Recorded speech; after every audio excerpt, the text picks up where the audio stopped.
Donald Mackenzie. Mitologia egípcia e lendas. Esse audiolivro é uma tradução livre, com base na versão inglesa do documento, disponível em domínio público. A tradução e produção desse audiolivro foi realizada pelo canal Livros Históricos. Para facilitar a compreensão do audiolivro, algumas alterações e simplificações foram feitas, visando a melhor compreensão do audiolivro. Capítulo 7. A morte e o julgamento. No labirinto das crenças egípcias havia visões divergentes sobre os elementos que constituíam a personalidade humana. Uma das crenças era a tríade, uma unidade do Ka, do Ku e do Kat. O Ka significava o espírito, o Ku significava a alma e o Kat significava o corpo. Outros agruparam Kaibet com Ba e Sau. Kaibet significava a sombra, Ba, a alma, e Sau, a amônia. O coração físico chamava-se Ati, deveria ser a sede da inteligência, e seu espírito foi chamado Ab, que significava a vontade e os desejos. A faísca vital, ou força controladora, era simbolizada como Seten, e Ran era o nome pessoal. O Ka da primeira tríade é a concepção mais concreta de todas. Provavelmente também era o mais velho. Os primeiros povos parecem ter acreditado que a personalidade humana combinava simplesmente o corpo e o espírito. Nessas cenas de tumbas, que retratam o nascimento de reis, o bebê real é representado por duas figuras, o corpo visível e o duplo invisível. O Ka começou a existir no nascimento e continua a viver após a morte. Mas um ser humano não estava sozinho em possuir um Ka. Acreditava-se que tudo o que existia tinha seu duplo. Um peixe ou outro animal tinha um Ka, assim também tinha uma árvore, e havia espíritos na água, nos metais, na pedra, nas armas e outros artigos fabricados pelo homem. Esses espíritos eram invisíveis para todos, exceto para os videntes, que podiam exercer ocasionalmente a faculdade que os escoceses chamam de segunda visão. Foi concebido que o Ka poderia deixar o corpo humano durante o sono, ou enquanto o sujeito estava em transe. Ele então vagava e visitava pessoas e lugares, e sua experiência sobrevivia na memória. Os sonhos eram contabilizados como acontecimentos reais. Quando um homem sonhava com um amigo falecido, ele acreditava que seu Ka havia se encontrado com o Ka dos mortos, conversado com eles e engajado no cumprimento de algum dever do outro mundo. Às vezes, o Ka errante podia ser observado a uma distância de onde o adormecido repousava e tinha toda a aparência do indivíduo. Os fantasmas, portanto, incluíam os espíritos dos vivos, que não eram reconhecidos como espíritos até desaparecerem misteriosamente. Eles também podem ser simplesmente ouvidos e não vistos. Na história de Anpu e Bata está contida a crença de que o Ka poderia existir a partir do corpo. Sua habitação era uma flor, e quando as pétalas foram espalhadas, o irmão mais novo caiu morto. No entanto, ele reviveu quando a semente foi colocada em um vaso de água. Essa concepção estava associada à crença na transmigração das almas. Bata entrou em um novo estado de existência depois que deixou seu irmão. Durante a vida normal, o Ka existia no corpo humano. Foi sustentado pelos duplos de tudo o que foi comido. Após a morte, exigia comida e bebida, e oferendas eram feitas a ele no túmulo. A prática de alimentar os mortos continua no Egito mesmo em nossos dias. Nos tempos antigos, um culto acreditava que o Ka poderia ser alimentado por magia. Os enlutados ou adoradores de ancestrais que visitavam a tumba simplesmente nomeavam os artigos de comida necessários, e estes recebiam imediatamente existência para o espírito. Os bons desejos eram assim considerados potentes e práticos. Era essencial que os mortos recebessem o serviço dos vivos, e aqueles que realizavam as cerimônias necessárias e faziam as oferendas eram chamados de servos. Assim, a palavra egípcia para sacerdote significava servo. Mas o motivo que levou os enlutados a servir os falecidos não foi necessariamente tristeza ou afeição imortal, mas medo genuíno. Se o Ka ou fantasma fosse negligenciado e deixado para morrer de fome, poderia deixar o túmulo e assombrar os infratores.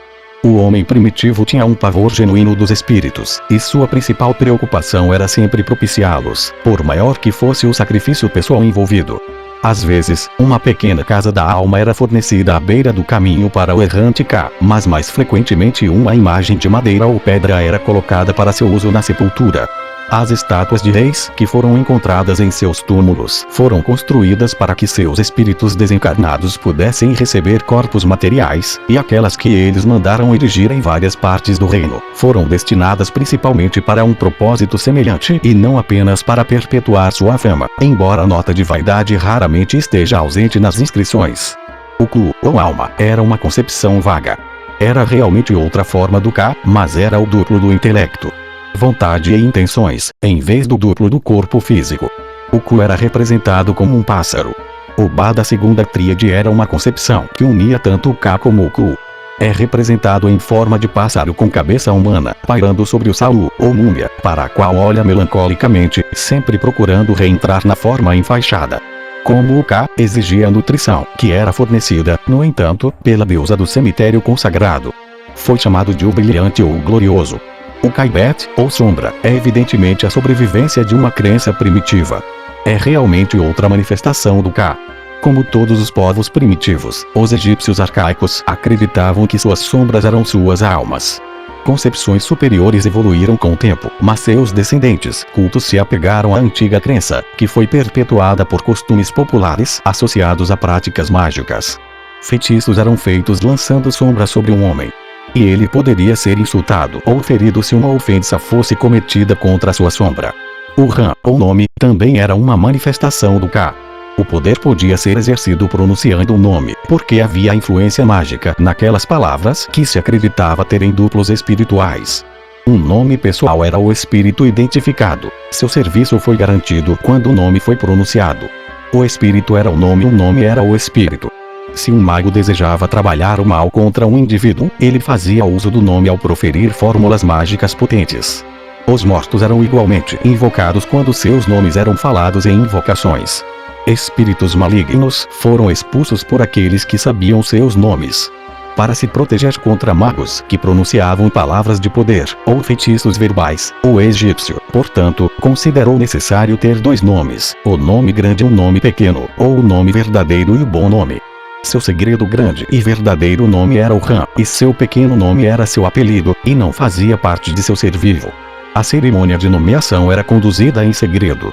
O destino da criança estava ligado ao verdadeiro nome e seu caráter foi influenciado por ele. Depois que foi conferido, um apelido foi usado, mas o verdadeiro nome era o nome grave e foi pronunciado quando o bem-estar do espírito foi garantido pela emissão de feitiços mágicos que abriram o caminho na terra dos mortos. Os deuses também tinham Rans. Quando Isis obteve o nome secreto de Ra, ela se tornou igual a ele. As concepções divergentes sobre a alma na religião egípcia surgiram da mistura de crenças causada pela mistura de povos, e também da tendência egípcia de se apegar a toda crença, ou forma de crença, que evoluiu no decorrer do tempo no Egito. Um povo que acreditava na existência de duplos e na transmigração das almas tinha muitas concepções vagas e complexas. As incoerências eram uma característica de suas crenças religiosas.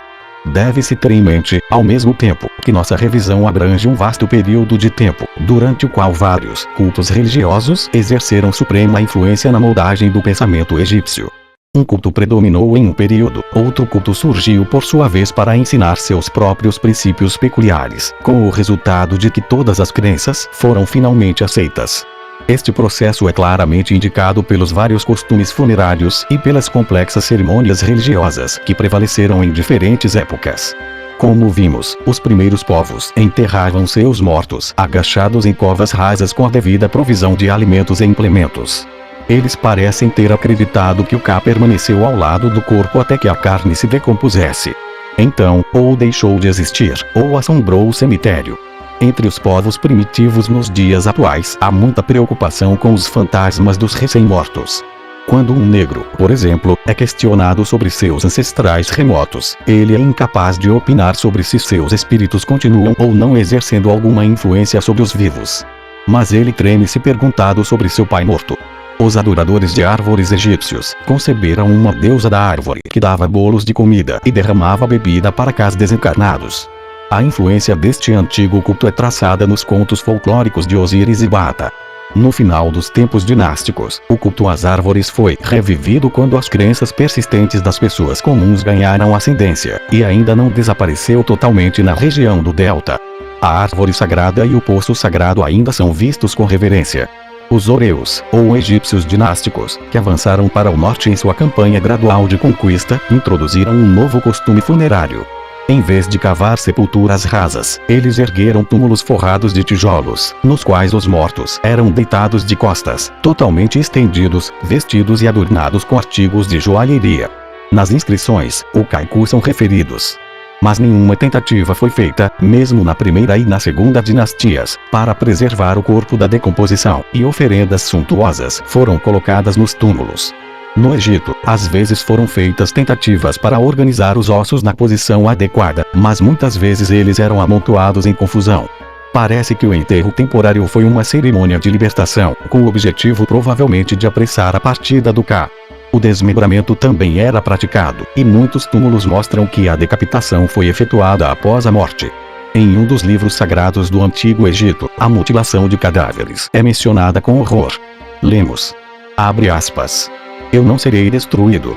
Minha cabeça não será cortada, nem minha língua arrancada, nem os cabelos da minha cabeça ou minhas sobrancelhas serão raspados. Meu corpo durará para sempre. Fecha aspas. A revolta contra o desmembramento ocorreu no início da terceira dinastia, por volta de 3000 a.C. Enormes túmulos de pedra foram então construídos e os corpos dos mortos foram mumificados. A ideia era que o Ka finalmente retornaria e faria com que os mortos vivessem novamente, ou que a existência da alma no mundo inferior dependia da existência do corpo na terra. O embalsamamento dos mortos acabou se generalizando em todo o Egito, mas a crença no desmembramento sobreviveu na prática de desarticular um dos pés da múmia. Durante o período do Império Médio, os mortos foram colocados em seus lados esquerdos, como se espiasse pelos olhos de Osíris ou Horus, retratados fora dos estojos das múmias. Heródoto, que visitou o Egito no século V a.C., encontrou o povo aderindo contente aos costumes de seus ancestrais e avesso aos costumes estrangeiros. Ele relatou que quando um homem influente morria, as mulheres da casa sujavam suas mãos e rostos com terra, e corriam pelas ruas com suas roupas em desordem, batendo em seus corpos e lamentando em voz alta. Os homens se comportaram de maneira semelhante depois que o cadáver foi removido da casa. Os embalsamadores eram licenciados para exercer sua profissão e demonstravam muita engenhosidade e habilidade cirúrgica. Quando um corpo era levado até eles, eles produziam modelos de múmias e combinavam um preço. A qualidade de seu trabalho dependia do dinheiro gasto pelos amigos do morto. O método mais caro de embalsamamento era o seguinte: o cérebro era extraído pelas narinas com auxílio de instrumentos após a infusão de uma preparação química. Em seguida, uma faca de pedra foi usada para fazer uma incisão em um lado do corpo. O fígado, o coração, os pulmões e os intestinos foram imediatamente retirados e, depois de limpos, foram embebidos em vinho de palma e borrifados com perfume rico. O corpo foi seco e recheado com mirra em pó, cássia, etc., e costurado. Depois foi coberto com nitro por 70 dias. Em seguida, foi todo lavado e cuidadosamente embrulhado em bandagens que haviam sido mergulhadas em uma goma forte.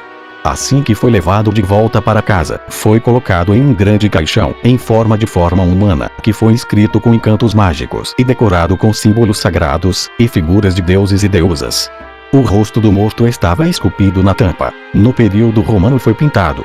Um método mais barato de embalsamamento era injetar uma preparação química antes que o corpo fosse coberto com nitro. Ao fim de 70 dias, os intestinos foram retirados. Nada restava, exceto a pele e os ossos. A carne tinha sido comida pelo nitro. As pessoas pobres só podiam se dar ao luxo de ter um preservativo barato injetado nas veias, após o que o corpo era deixado em nitro pelo período usual. Os intestinos foram colocados em 4 vasos canópicos, em cujas tampas eram muitas vezes moldadas as cabeças dos 4 deuses protetores, que eram filhos de Horus, e representavam o norte, o sul, o leste e o oeste.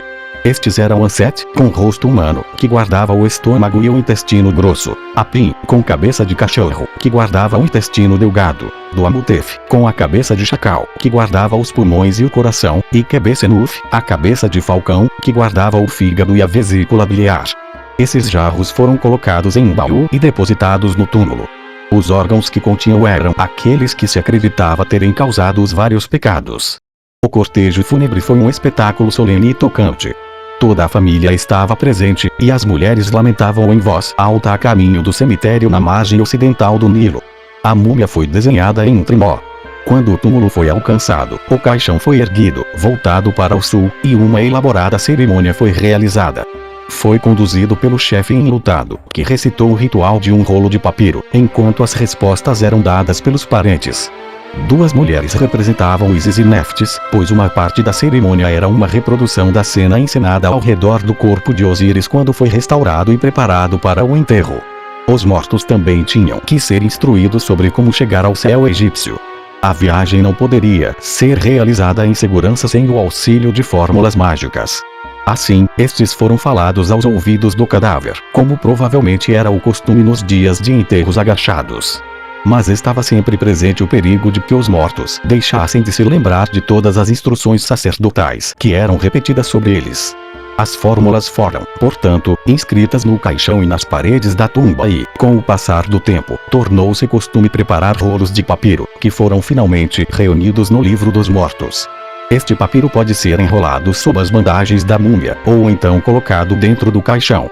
Um touro foi abatido para fornecer comida para o sustento do Ka e como sacrifício aos deuses. O caixão foi depois baixado pelo poço da sepultura até a câmara secreta, onde havia sido colocada a imagem do morto, suas armas e roupas, seus ornamentos e perfumes e, talvez, vários artigos de mobília. Em seguida, a entrada foi fechada com alvenaria. Um banquete fúnebre na antecâmara encerrou uma cerimônia que foi ficando cada vez mais elaborada com o passar do tempo. As oferendas de comida foram posteriormente trazidas em intervalos por fiéis enlutados. Havia duas concepções distintas da vida após a morte e estas se tornaram confusas nas eras que se seguiram. Os adoradores do sol acreditavam que as almas dos mortos passavam para a primeira divisão da noite, onde aqueles que tinham o privilégio de proferir os feitiços mágicos, que poderiam obrigar a obediência dos deuses, foram autorizados a entrar na barca de Ra. Em seus túmulos foram colocados modelos do barco do sol. A concepção do outro mundo do culto osiriano fez um apelo mais permanente à mente egípcia. O céu é retratado como o duplo da região do delta, onde aparentemente a concepção teve sua origem. Mas, antes de alcançá-la, a alma precisa percorrer um longo e cansativo caminho, cheio de muitos perigos. O paraíso de Aalu está situado no oeste. É preciso atravessar desertos desolados e sem água, e infestados de répteis ferozes. Riachos ferventes também interceptam o peregrino, que está sempre em perigo de ser obrigado a voltar.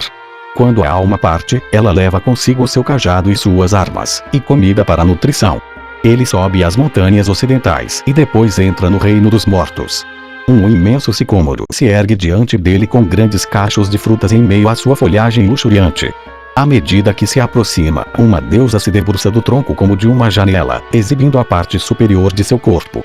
Em suas mãos ela segura uma bandeja cheia de bolos e frutas. Ela também tem um pote de água limpa e fresca. A alma deve comer da comida mágica e beber da água mágica, e assim tornar-se uma serva dos deuses, se quiser prosseguir.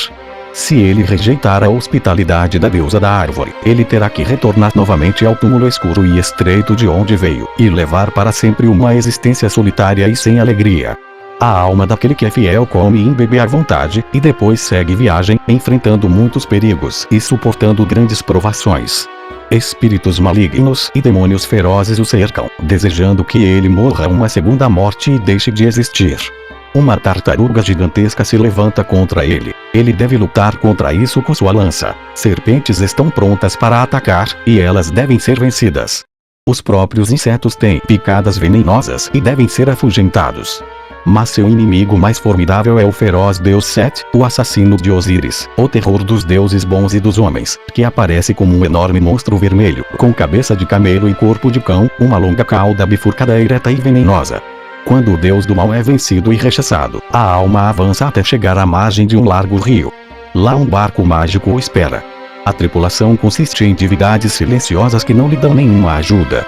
Mas antes de embarcar, ele precisa responder a cada pergunta que o barco lhe dirige. Ele deve saber e contar como é construída cada parte, e se o rolo de papiro que foi colocado ao lado de sua múmia contém os segredos do barco e as fórmulas mágicas, que também devem ser repetidas. Ele será transportado pelo rio e levado para o reino de Osíris. Depois de entrar no barco, a jornada da alma não está próxima do fim. Ele deseja muito se juntar àqueles seres felizes que têm suas moradas nos campos abençoados de Aalu, mas ele deve primeiro ser julgado diante de Osíris, o rei dos mortos e juiz de todos. A única abordagem ao paraíso é através do salão da justiça, que se ergue diante dele. O portão é fechado rapidamente. Nenhum homem pode puxar os ferrolhos ou entrar sem permissão do rei. Sozinho e tremendo de medo, a alma peregrina está diante do portão com ambas as mãos erguidas em adoração. Ele é contemplado pelo Deus brilhante que está dentro. Então, com voz clara e cheia, a alma clama no profundo silêncio: Salve, ó grande Deus, tu que és o Senhor da verdade. Eu me aproximo de ti agora, o meu Senhor, e meus olhos contemplam tua formosura. A ti eu conheço, e conheço também os 42 deuses reunidos contigo no salão da justiça. Eles observam todas as ações dos ímpios. Eles devoram aqueles que procuram fazer o mal. Eles bebem o sangue daqueles que são condenados diante de ti, ó Rei justo e bom. Senhor da justiça, a ti eu conheço, eu venho diante de ti agora mesmo para falar o que é verdade, eu não vou falar o que é falso, ó Senhor de tudo. A alma então recita a confissão ritual na qual se declara inocente das ofensas puníveis. A alma conclui declarando que não tem pecado, e expressa a esperança de que nenhum mal lhe aconteça no salão do julgamento. O Deus com cabeça de chacal Anubis, abridor dos caminhos, então o sai do salão e conduz a alma pela mão diante de Osíris, que ouvira a confissão em silêncio. Nenhuma palavra é pronunciada quando o morto entra. O rei dos mortos está sentado em seu alto trono dentro de um pavilhão escuro. Sua coroa está sobre sua cabeça. Em uma mão ele segura o cajado e na outra o mangual. Ele é o juiz supremo dos mortos. Diante dele está a balança segura sobre a qual será pesado o coração do morto. Tot, o deus registrador, está ao lado dele, e Horus e Maat, deusa da verdade e da justiça, também estão lá. O guardião da balança é um monstro que está pronto para cair sobre os pecadores que são condenados diante do grande Deus. Ao redor do pavoroso salão agacham-se os 42 deuses animais que destroem os ímpios em pedaços. No silêncio formigante que prevalece, o peregrino recita novamente a confissão. Osíris não faz comentários. Então, tremendo de medo, a alma observa os deuses, pesando deliberadamente seu coração na balança, enquanto Maat, a deusa da verdade e da justiça, ou seu símbolo, uma pena de avestruz, ocupa a balança oposta. A alma trêmula clama ao seu coração para não testemunhar contra ele. A alma então diz: abre aspas. Ó coração que era meu, não veja as coisas que ele fez. Fecha aspas. Se o coração não for muito pesado nem muito leve, o morto é absolvido. Tot dá a conhecer o resultado da pesagem a Osíris, que então ordena que o coração seja devolvido ao homem em julgamento. Caso a alma seja justa, o rei dos mortos exclama: abre aspas. Ele ganhou a vitória. Agora que ele habite com espíritos e os deuses nos campos de Alu. Fecha aspas. Liberto e regozijando-se, o morto sai para contemplar as maravilhas do mundo inferior. O reino divino é um Egito maior e mais glorioso, no qual almas trabalham, caçam e combatem contra seus inimigos como em outros dias. A cada homem é atribuída a sua tarefa.